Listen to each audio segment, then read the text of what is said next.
తెలుగు రాష్ట్రాలను చలి వణికిస్తోంది. రోజు రోజుకు ఉష్ణోగ్రతలు పడిపోతున్నాయి. దీంతో ప్రజలంతా గజగజ వణికిపోతున్నారు. హైదరాబాద్లోని చలి పంజా విసురుతోంది. ఏజెన్సీ ప్రాంతాలు చిగురుటాకులో వణికిపోతున్నాయి. అక్కడ కనిష్ట ఉష్ణోగ్రతలు నమోదవుతున్నాయి.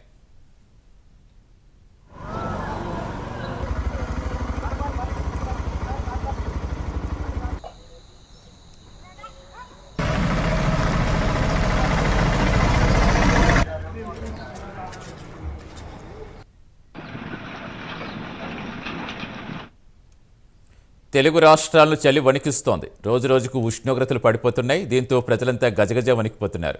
హైదరాబాద్లో చలి పంజా విసురుతోంది. ఏజెన్సీ ప్రాంతాలు చిగురుటాకులో వణికిపోతున్నాయి.